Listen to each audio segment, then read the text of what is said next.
What up, though? It's your boy Midwest Mellow, back again with my second video, but it's really my first video with real content. Like I said in the intro, my first video was going to be about this bubble season starting July 30th. Now, there's a lot of stuff going on with this. There's been a lot of controversy. There's been a lot of players opting out. We got a couple players that's been out for a couple years getting signed.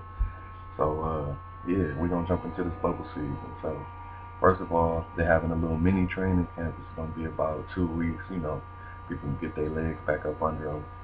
Different things like that. It's going to be an 8-game regular season. So that's real short, real brief. You know what I'm saying? And you got any teams that are within 4 games of the 8th seed will have to battle it out in order to see who's going to get that playoff spot. So in the East, you got 9 teams. And in the West, you got 14 teams. We looking at what we got. The Grizzlies got the 8th spot.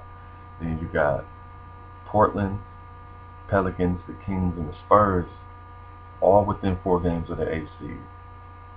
And then in the East, it's only the Wizards that's really trying to get in there.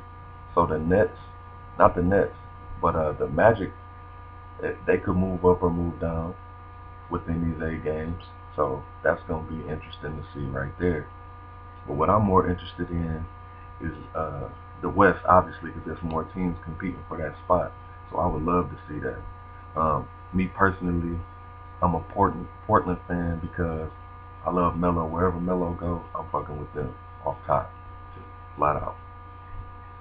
But yeah, so that's what the playoff picture is looking like. Of course, you got the Lakers at the top spot. You got the Bucks at the top spot in the East. Other teams that I see that could be a threat. If I'm just going off personal favorites, I'm looking at the Thunder and the Rockets in the West, and my Pistons ain't in there. Y'all gonna be like, why you even mention them? But out East, I'm looking at the Heat and the Sixers. The Heat and the Sixers. They got the youth on the Heat with a little experience, and you got experience 76ers. You got Embiid, you got Simmons. Embiid was acting like he didn't want to play for a minute, but now he like, I gotta come do my job. You know what I'm saying? You know how you talk. But yeah. So I also wanted to talk about some of the players that have gotten signed. J.R. Smith is back with the Lakers. He's replacing Avery Bradley. Y'all probably already been hearing about that. My thoughts on it is, to me, it's a good pickup. He ain't played in a while, so he obviously gonna be rusty. But JR will shoot that ball. JR will shoot that ball, and it's like he played D. It's not anything spectacular, but he can stay in front of his man. He can stay in front of his man. Also, I just found out that Crawford got signed to the Nets. I think that is a big deal because he's a walking bucket. He is a walking bucket, man. Like nobody. I even the greatest players, they like him. He's one of those player favorites. Like when you ask another player who they like, they're gonna say Crawford. Um, let's see. I was gonna say, y'all, comment and tell me who y'all think gonna get to the top of the mountain. Obviously, a lot of people think it's gonna be the Lakers and the Bucks because they're the first seeds, but I don't know. I'm not a huge fan of Antetokounmpo. I like him.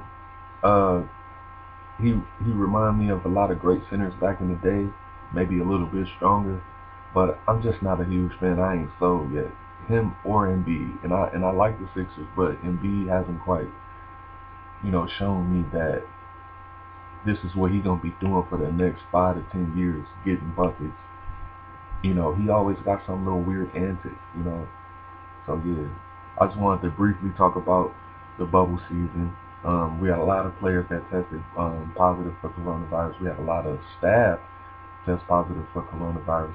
So that's going to be the biggest, that's obviously the biggest concern is when we get in this bubble, when they get locked in this bubble, um, is it going to really be safe? They're saying once the playoffs hit, a couple, there'll be a limited number of family members to be invited in. But other than that, there'll be no fans. There'll be no outside contact outside of Disney World, Disneyland. I'm not sure it's in Florida though. I also wanted to know what are you guys' thoughts on the fact that the season is being played or being held in Orlando.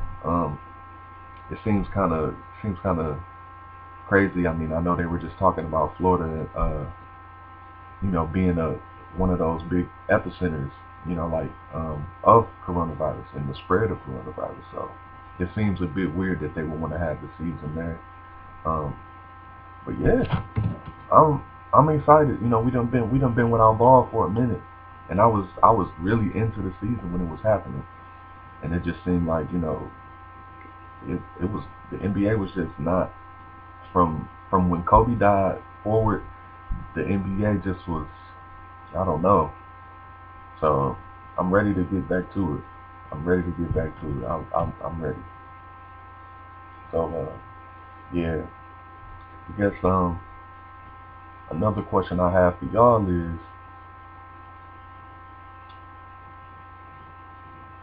who will be um in the Eastern and Western Conference championships?